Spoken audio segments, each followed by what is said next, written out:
tato anatin'ny telo taona miisa 7 amby zato ireo indostria vao nisokatra sy tafapetraka eto Madagasikara manapirofo ny fampiroboroboana ny taozava-baventy sy ny fametrahana ny indostria fototry ny toe-karena sy ny fizakan-tenan'i Madagasikara nivelatra tamin'ny sehatra maro izany famoronana indostria izany entina anatin'ny fampahalalam-baovao izao alina izao ny fintiny dian'ny Floand Rajoelina tao Vienne.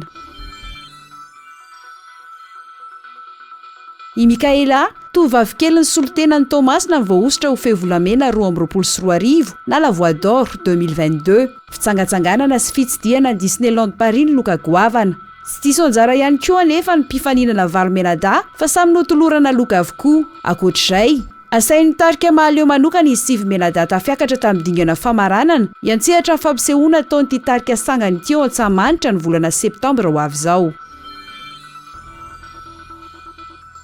Nitrangana korotana indray tao amin'ny fiangonana Jesosy mamonjy akoron-drano ny maraina teo. Nisy mifampikasihan-tanana teo amin'ireo samy mpino. Voatery noravahan'ny mitandro ny filaminana ireo mpino tao am-piangonana ary tsy navelan'ny janona na nodidina ny faritra misy ny fiangonana. Vao maraimbe dia fen'olona nilahatra teo amin'ny lapan'ny kolontsaina sy ny fanatanjahantena Mahamasina androany anatrika ny lalao famaranana teo amin'ny ankoain'i Madagasikara sy ny faraonan'i Egypte amin'ny Afrobasket U18 iny. Natambaraka 12 atoandro aza vonivony vavahady dia tsy nanakan'ireo malagasy marobe izay samy te hanohana ny ekipa pireneny izany.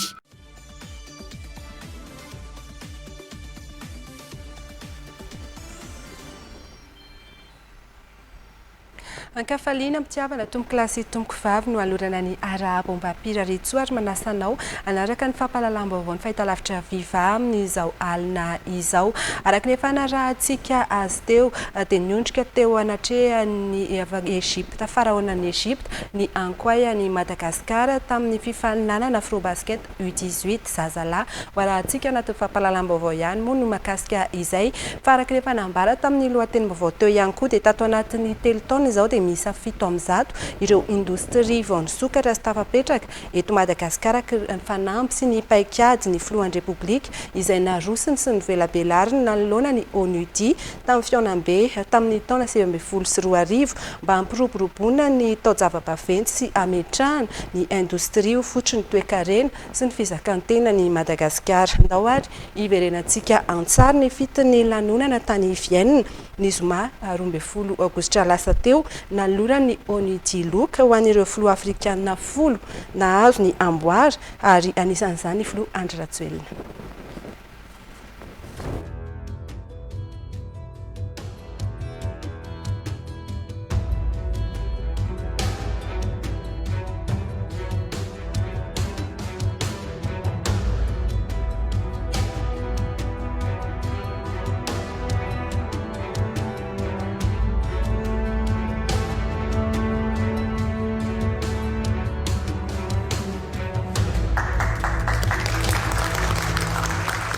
En 3 ans, à Madagascar, nous avons implanté 107 unités d'usines industrielles.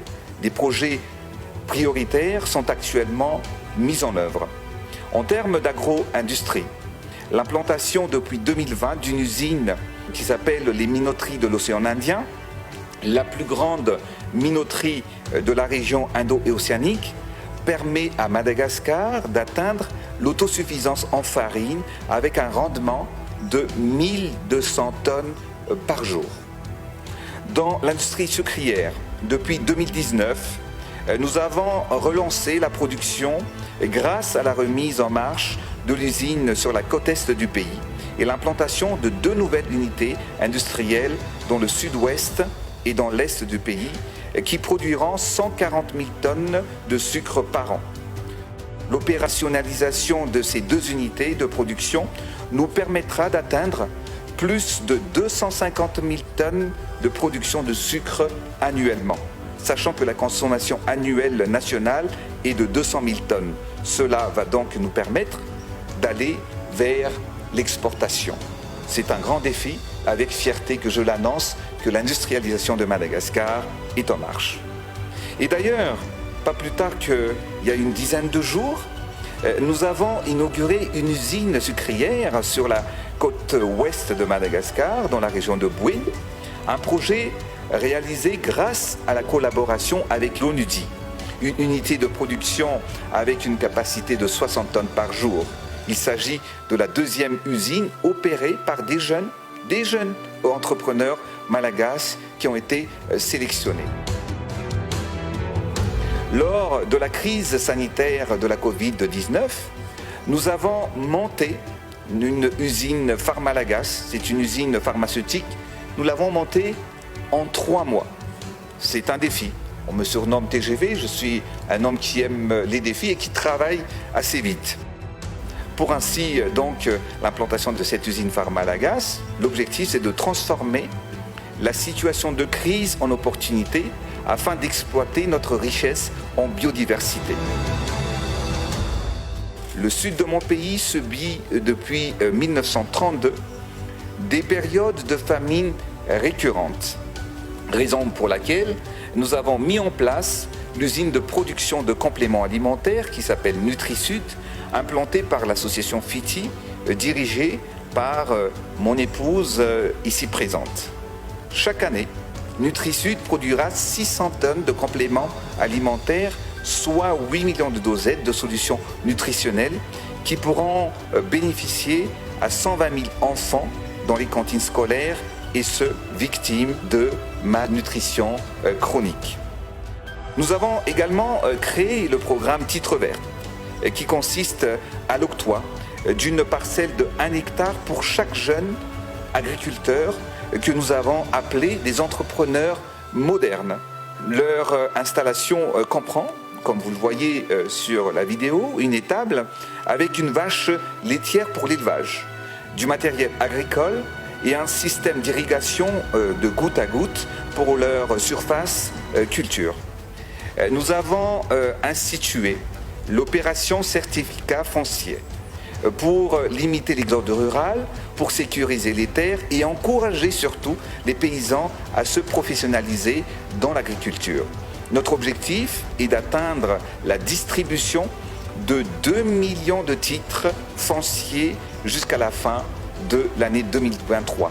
C'est un grand défi et Madagascar sera l'unique pays en Afrique à faire ce genre de programme pour se rapprocher des paysans et des agriculteurs et les aider à sécuriser leurs terres.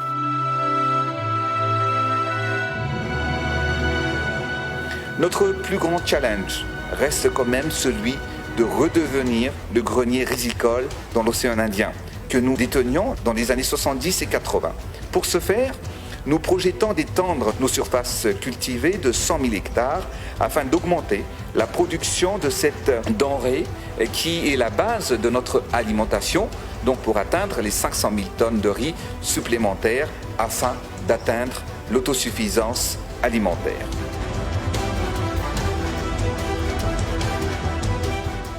Vous savez, chaque jour, 92% de la population malagasy utilise encore le charbon de bois et bois de chauffe pour faire cuire le repas. C'est une pratique courante à Madagascar, mais aussi et surtout sur le continent africain. C'est dans cette perspective que ce programme entend protéger la forêt et nos populations. Une famille utilisant le charbon de bois ou le bois de chauffe détruit environ 1 hectare de forêt par an. Pour lutter contre cette déforestation due à cette coupe de bois intempestive, l'État malagasy met en place ce programme MIAR pour équiper 250 000 familles en réchaud bioéthanol en 2 ans afin de préserver 250 000 hectares de forêt chaque année. D'ailleurs, je salue le fonds de l'OPEP et ainsi que l'ONUDI qui va nous accompagner dans ce programme. Le plan d'émergence de 2030 du Madagascar est un moyen pour la croissance durable, c'est un modèle aussi pour d'autres pays. Et vous êtes un président jeune et dynamique, vous avez une vision pour votre pays, vous êtes un jeune dirigeant dans ce continent africain. Et donc il y a beaucoup d'espoir dont vous êtes investi, Monsieur le Président. L'énergie et l'eau, l'industrialisation, la numérisation est extrêmement importante. Une agriculture moderne, modernisée, en tant que champion de la DDDIA, j'attends que vous soyez le champion de la promotion de ce développement en Afrique. Et nous, ONUDI, allons aider votre pays, Madagascar. Je mesure pleinement cette consécration en tant que champion de l'industrialisation africaine. Je suis encore honoré de faire partie des rares dirigeants africains à qui a été décerné ce privilège. Et je m'engage à promouvoir une industrialisation inclusive, équitable et durable, non seulement à Madagascar, mais également être un moteur pour l'Afrique tout entière. J'aimerais aujourd'hui porter le flambeau de tout le continent africain. Chers dirigeants, chers leaders, réveillons-nous, industrialisons nos pays, exploitons et transformons nos ressources. Pour ma part, je suis engagé à mener cette lutte avec un leadership et une détermination exemplaire. Une fois de retour au pays, je serai fier d'annoncer à l'ensemble de la population malgache que Madagascar est maintenant en lumière comme champion de l'industrialisation en Afrique.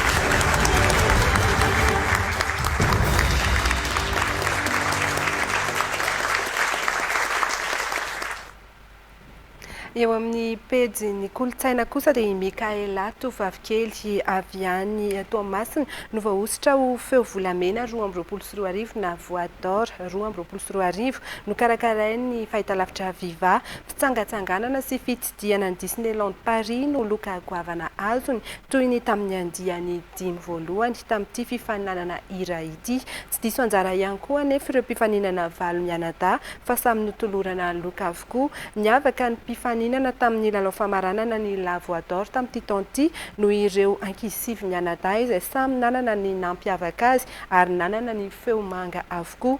Fantatra ihany koa ankoatr'izay fa asain'ny tarika manokana izy sivy mianadahy izay tafiakatra amin'ny dingana famaranana iantsehatra man'ny fampisehoana izay ataon'ny tarika mahaleo ao Antsahamanitra ny volana septambra ho avy izao.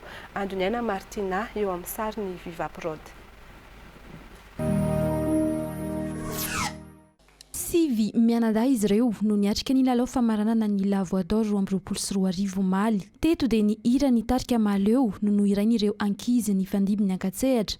Tafiditra ihany koa anatin'ny fankalazana ny 15 taona ny tarika mahaleo.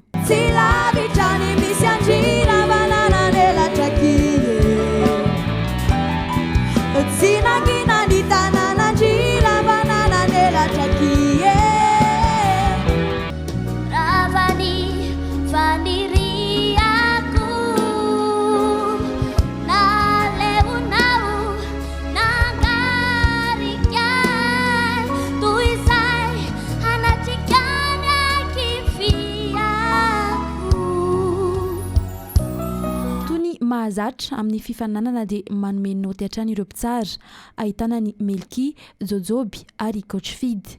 Ka ny efatra tamin'izy sivy mianadahy ireo indray no niatrika ny dingana manaraka ny lalao famaranana. Izy telo zany Irinia Mikaela Sarobidy ny tafakatra amin'ny dingana manaraka dia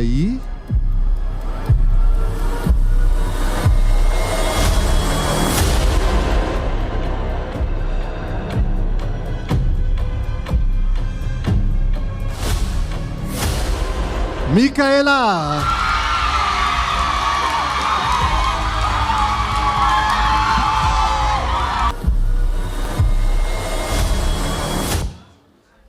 Valimbavaka ny tafiakatra amin'ny dingana manaraka zany amin'ny Mirindra Sabrina dia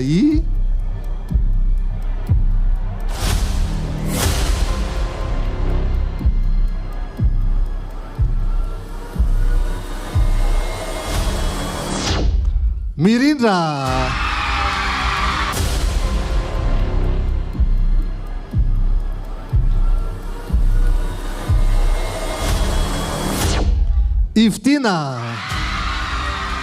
Izy efatra hatramin'nyrahavav reto no nanohy ny dingana faharoa ny famaranana teto somary ny avaka kely indray ny fomba nentina ny Iran satria dia fampiaraham-peo tamin'ny tarika maly eo izay misy any Dama sy Bekoto no natao. Wanzanako mianada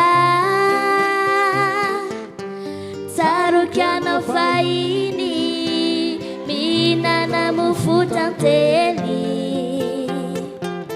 Bau meu sagi Atau kompani undanga Yang suinani nufi Nufi tikarua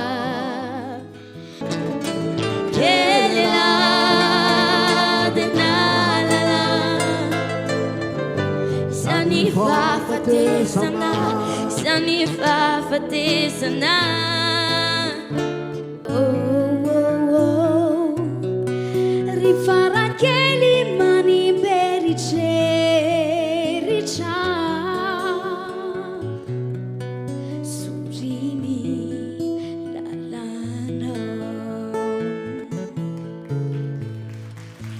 hita teto ny fahaiza-manao ny tsirairay tamin'ny lafy ny firanona samy naneho ny feovolamenany ihany koa ireo ankizy.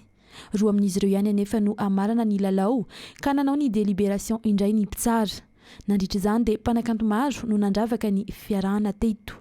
Tonga nanotrona ireo ankizy niatrika famaranana omaly ihany koa ireo ankizy nandalo teto amin'ny La Voix d'Or ka nibata fandreseny.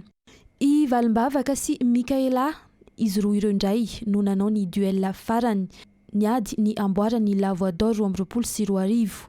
Ilay hira ny tarika mahaleo mitondra ny lohateny hoe Jamba no niangalian'izy roa vavy teto.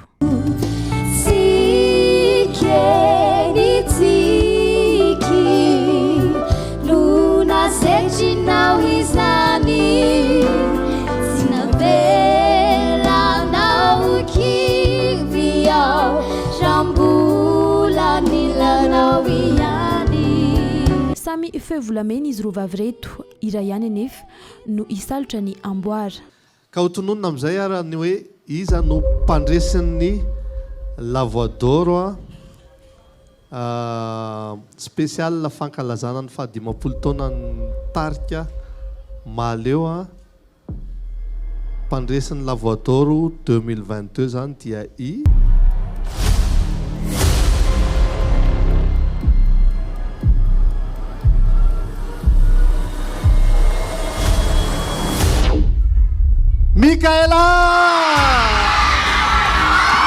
Mikaela izay nisolotena ny faritra Atsinanana zanak'i Toamasina. Izy no nahazo ilay fitsangatsanganana any Disneyland. Nahazo ny fifahinanana ho an'ny olona efatra ao amin'ny Kimon Resort Morondava ihany kosa i Valimbavaka. Ankoatr'izay tsy diso anjara fa nahazo ny anjara lokany avokoa izy Sivy Mianaday reto. Ary mbola nanotra loka miavaka ho azy ireo ihany koa ny tarika mahaleo.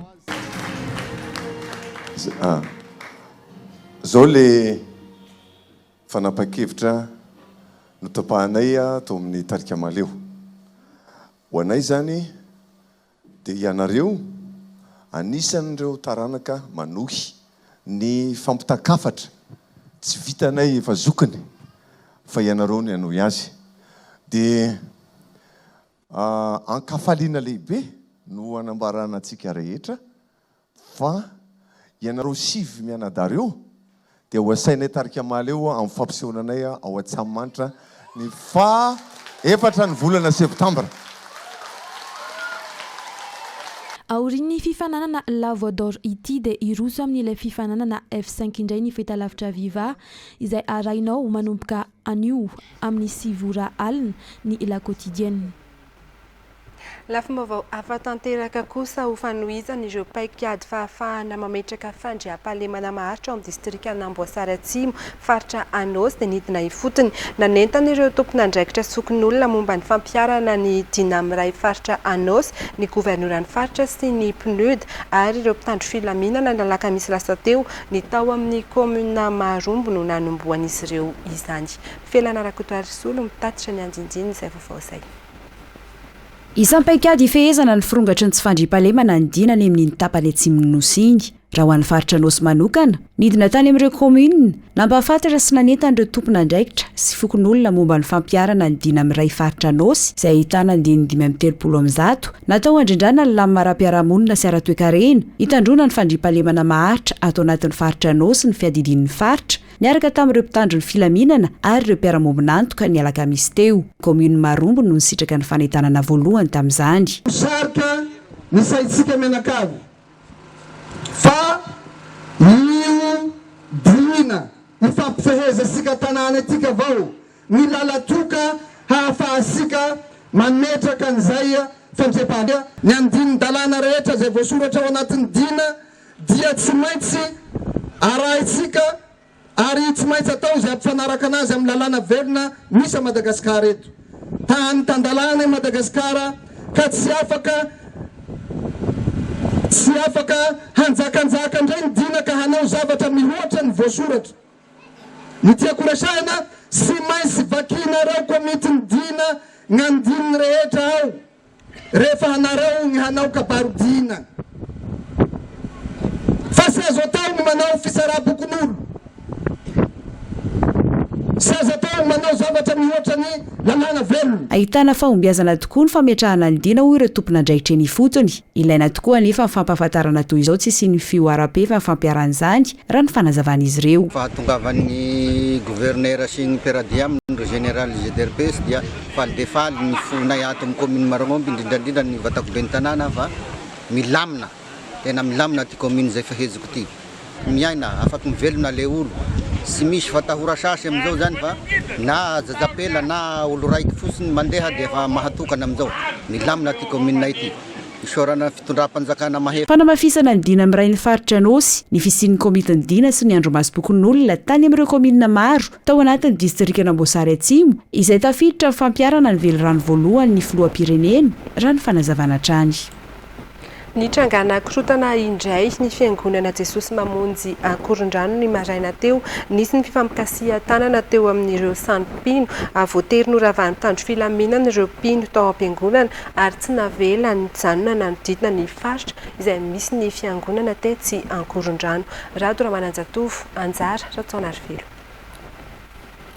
vao maraina dia nahitana mpitandro filaminana nanodidina fiangonana Jesosy mamonjy eto Ankorondrano nisy tamin'ireo mpiangona nefa tafiditra tao am-piangonana Trinomaly Ariva noho izy ireo efa nanatanteraka alimbavaka tao nisy kosa ireo mbola tavela tety ivelany nambena mpitandro filaminana nandritra ny ora vitsy ny vavahady niditra tao am-piangonana tokony ho tamin'ny folora navela niditra avokoa ireo mpino saingy nosavaina tsirairay nirotra niditra tao am-piangonana ireo taraiky tety ivelany vantany vao tafiditra dia raikitra ny korotana nisy fifandonana teo amin'ny sampino nisy ny fifampikasia tanana nisy ihany koa ny fanimbana fitaovana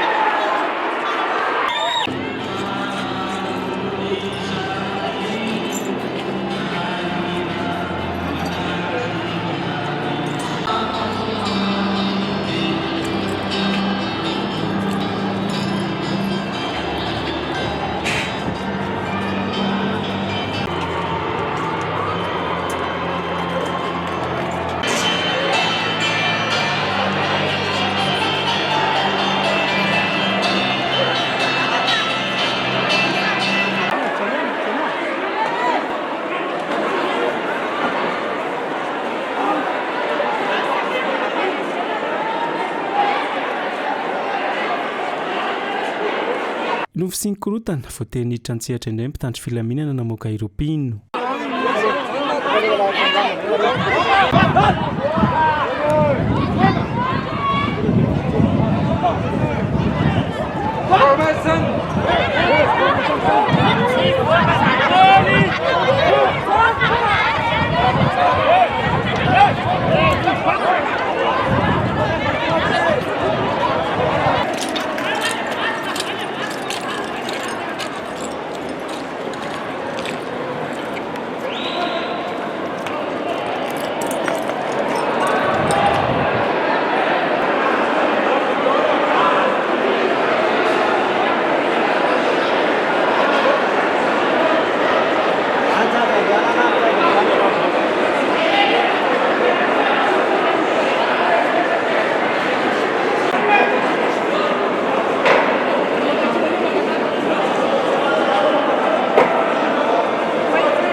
tsy ahivana fa noho disadisa tamin'ny fifidanana ny birao tantana amin'ny fiangonana jesosy mamonjy ny andoany ity olana izay mbola tsy miravina hatramin'izao ity.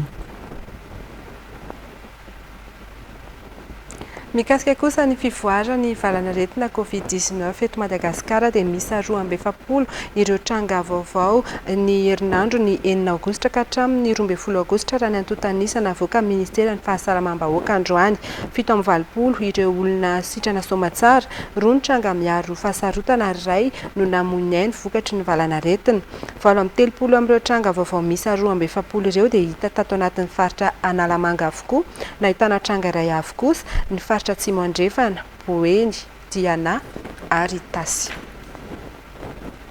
Mbola vaovao makasika izay fahasalamana izay ihany fa makasika ny fahasalaman'ny maso kosa dia mbola tsy maharakotra ny Madagasikara ny toerana izay fitsaboana maso hoy ny filohan'ny fikambanana mpitsabo maso eto amintsika. Tsy mbola mahasahana ny samponina ihany koa ny isandreo manam-pahaizana manokana momba ny fitsaboana maso raha ny fanazavana. Nisy ny atrikasa natao tamin'ny herinandro teo iny, atrikasa izay ahazona fankatoavana antotan-kevitra entina iasana amin'ny fitsaboana maso hatramin'ny taona 32 nanao fanadihadiana manodidina izay Radora Mananjatovy sy Anjara Ratsonarivelo. Tsambo maso iray ho an'ny mponina misy arahetsy ho an'ny tany mandroso. Mbola ambany noho io salan'isy eto amintsika raha ny nambaran'ny filohan'ny mpitsabo maso eto Madagasikara. Tsy maharakotra ny Madagasikara ihany koa ny toerana fitsaboana maso. Saika ny tanan-dehibe ihany no ahitana izany. Olana ihany koa ny tsy fahampian'ny mpitsabo maso. Ireo voatanisa ireo ny olona sedrany amin'ny fitsaboana maso eto Madagasikara, na efa hita mihamaro azy ireo olona manatona toeram-pitsaboana, na eny amin'ny hôpitalim-panjakana, na eny amin'ny toeram-pitsaboana tsy miankina. Betsaka ny olona manatona na any amin'ny toeram-pitsaboana fanjakana zany na any amin'ny tsy miankina fanjakana. Tamin'ny taona 2024 ny statistika azo avy amin'ireo mpiara-mombonantoka izay tena mandray tanana ny fitsaboana ny katarakta dia teo amin'ny ray alina latsaka teo ny fandina katarakta vita manerana Madagasikara. Izay zany izay tena mbola tsy ampy 100 ny tokony ho atao dia tena mbola tsy ampy mihitsiny zany amin'ny katarakta moa zany zay. Ho fanomezana tolotra tsara kalitao sady ho zakan'ny fahefan'ny vidiny malagasy dia nisy ny atrikasa natao tamin'ity herinandro ity. Atrikasa azona fankatoavana totan-kevitra entina iasana amin'ny fitsaboana maso hatramin'ny taona 2020. Voalohany amin'izay dia ny fanamafisana ny fitantanana ho an'ny fandrindrana ny fahasalaman'ny maso manerana Madagasikara. Eo ihany koa hoe inona no anjaran-draikitry ny tsirairay avy, ary ny farany moa zany dia ny fanamafisana ny partenariat mba hoentina manome sy manatsara ny tolotra fitsaboana maso amin'ny fametrahana an'ilay ataoko hoe plan national dia tena anisany vaindohan-draharaha tokoa izay amin'ny OMS ny manome tanana ny ministera ny fahasalamam-bahoaka amin'ny zavatra satria io indrindra zany no manome atsika ny ataoko hoe tondrozotra amin'ny lalana ale. Nandray anjara tamin'ity atrikasa ity avokoa ireo mpiantsehatra ho an'ny fahasalaman'ny maso ny ministera ny fahasalamam-bahoaka ary ireo mpiara-miombonantoka amin'ny ministera. Mbola eo amin'izay pejy sosialy izay ihany fa makasika kosa ny famatsin-drano any Antsirabe dia hatsaraina ny fanadiovana ny rano avy amin'ny fariany Andrakiba makany amin'ny tokantranon'ny mponina ao Antsirabe. Apetraka ihany koa ny groupe électrogène isorohana ny fahatapahan'ny rano matetika vitaina mialohan'ny andraisana ny JMJ Matahandiany Fafolo. Ireo rehetra ireo mba ilaminana ny mpizaika. Fantatra ireo nandritry ny fidinan'ny ministry ny rano ny fanadiovana ary ny fidiovana ny fariany Andrakiba ny alakamisy lasa teo ny jera fotony ny zava-misy. Jameson Randrenarimanana, Viva Antsirabe. Mampimemenina mponina Antsirabe ny fahalotony rano sy ny fahatapahana matetika tatoato. Nambaran'ny tompona andraikitra avy eo amin'ny Jirama fa isaky ny vanim-potoana mangatsiaka tahaka izao no mampikorotana amin'ny famatsin-drano avy eto amin'ny fariana Andrakiba. Miakatra eny ambony ihany koa izy ny singa avy any amin'ny fanamban'ny rano ka miteraka loko hafa eto amin'ny farihy. Efa misy mipaikady foezaka hanadiovana ny rano sy hisorohana ny fahatapahana matetika ka tonga nitsidika ny zava-misy teto Andrakiba ny ministry ny rano ny fanadiovana sy ny fidiovana ny alakamisy teo. Ny fepetra ara-voajanahary moa na eo amin'ny lafiny ara-jeolojika na eo amin'ny lafiny maripana dia amin'ny vanim-potoana toy izao dia mampiova ataontsika hoe ny lokony ity farihy ity alohany anaovan'ny famokaran'ny jirama zany ny rano de arak'izay dia natsaraina zany ny atao hoe traitement ny rano io mba hitazomana trano ny fenitry ny kalitaoany marano fisotro madio ny rano avokarin'ny jirama eto amin'ity andraikiba ity. Ny anankiray faharoa ihany koa dia hitantsika fa mifampiankina ny herinaratra sy ny famokarana rano dia everina ihany koa zany ny ametrahana ny groupe électrogène vonjy atao hoe secours zany raha toka sendra misy fahatapahan'ny herinaratra mba ialana amin'ny hoe tapaka tanteraka ny rano eo amin'ny tanàna Antsirabe. Izahana apetraka mialohan'ny handraisana ny GMJ mata andehan'ny fahafolo moa ireo voalaza minisitra ireo mba hilaminana mpizaika ho tonga eto Antsirabe. Faraky ny fanatsidika tamin'ny lohatenim-baovao teo ihany koa dia vao maraimbe dia feno olona nilahatra teo amin'ny lapan'ny kolontsaina sy ny fanatanjahantena Mahamasina androany anatrika ny lalao famaranana ataon'ny ankoain'i Madagasikara sy Pharaon-ny Egypte tamin'ny Afrobasket U18 tamin'ny 12 atoandro aza vao nivony vavahady dia tsy nanakan'ireo malagasy marobe izay samy te hanohana ny ekipa pirenena izany. Andoniana Martina. Tamin'ny 10 sy 7 maraina teo no nalainy ity sary ity. Filaharana ety anoloany lapan'ny kolontsaina sy ny fanatanjahantena Mahamasina ary efa tonga hatreny amin'ny Sainte Famille ny farany. Nisy tamin'ireto olona tonga eto reto no nanainga tamin'ny iray ora maraina. Amiray azo ny ala tao an-trano naraka eto zany mody dia jery basket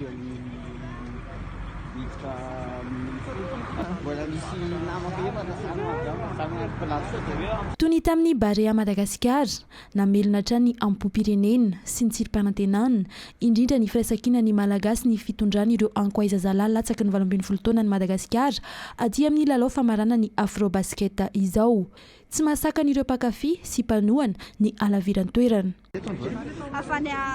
Afany ambopao zay nefa tonga teto tamin'ny efatra dia efa filaharana be teto anohana ny ekipatsika final entona sakafo atoandro zay efa tamin'ny ro sasany fola sakafo. Tamin'ny 12 atoandro teo vao nivony vavahady teto Mahamasina ny zotra ampilaminana moa ny fampidirana ireo mpijery rehetra. Araky ny fanatsidiko tany amin'ny fiandohan'ny vaovao teo ihany koa dia nivoaka ho tompon-daka Afrika sokady zazalahy latsaky ny 12 taona ny Egypte ary ny mipetraka lalana faharoa kosa isika malagasy isa araky amin'ny 20 no 450 no nandavon'ny Egypte atsika teo amin'ny lalao famaranana nataony hariva teo tetsy amin'ny lapan'ny fanatanjahantena Mahamasina. Tena mpanombohan'ny lalao dia tsara ny fiandohana toy ny lalao hatramin'izay nataony ankoay Madagasikara fa nanomboka teo amin'ny 3 minitra farany apaefaptaona voalohany no nivakely ny mpilalao malagasy ka tsy nahavita ny antoka ireo fanafiana ampidiram-baolina ka lasa nivadika valim-panafiana nanome isa ho an'ny mpifanandriny. Nitovy tamin'izay hatrany ny endri-dalao teo amin'ny apaefaptaona faharoa ka nahazo hery ny Egyptianina ary nalalaka nelanelanisa 270 no 220. Fizaram-taona faharoa teo ampidirana tafaverina kely anaty lalao indray ny malagasy kanefa tsy nitoy ilay fahombiazana teo amin'ny fanafiana nahitana isa ka hain'ny Egyptianina no nitazona ny tombony efa azony ka hery ny hatraty amin'ny fiafarany lalao niondrika teo anatrehan'ny Pharaon Egypte arak'izany isika malagasy tamin'izao famaranan'izao. Tsara ny ezaka vitany ankoay Madagasikara teo amin'ny Afrobasket U18 zazalahy natao teto amintsika ity vokatra tsara indrindra azontsika ho an'ny sokajy lehilahy malagasy ity vitany ankoay zazalahy sokajy latsaky ny 12 taona ity. Mendrika ny zava-bitan'izy ireo satria nahavita nitondra Madagasikara ho any amin'ny fiadiana ny tompon-daka eran-tany ho an'ny sokajy latsaky ny 17 taona amin'ny taona 2024. Voahosotra ho mpilalao mendrika indrindra tamin'ny fifaninanana ihany koa i Matimati mpilalao laharana faha-efatra malagasy ary mbola nahazo ny amboarany mpilalao natafiditra baolina betsaka indrindra ihany koa izy tamin'ny alalan'ny isa 520. Fanoromban'ny ekipa pirenena malianina ny amboarany tompon-daka ny Afrika taranja basket sokady zazavavy latsaky 12 20 taona rehefa nandresy ny Egyptianina tamin'isa 420 no 420 omaly tany Antsirabe niady ny lalao saingy tsy nahatohatra ny fanafiana nataon'ny Malianina ry zareo Egyptianina indrindra tamin'ny tir 3 points izay maromaro. Teo ihany koa ny fanohanana ny mpijery tonga marobe ny ekipa Malianina. Fanadihadiana entiny Jameson Randrianarymanana Viva Antsirabe. Nampientanetana ny rehetra ny lalao famaranana teo amin'ny ekipa Malianina manao akanjo fotsy amin'ny sary sy ny ekipa Egyptianina manao akanjo mena omaly teto amin'ny gymnase couvert vato fotsy. Niady ny lalao ary nanoana ny ekipa pirenena Malianina ny mpijery tonga marobe.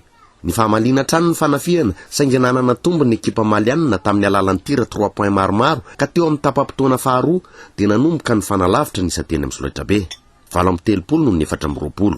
Ny tombo atrano zany ka nanampitosika ny ekipa Malianina ny fanohana mpijery ary tsy naharaka intsony ny Egyptianina.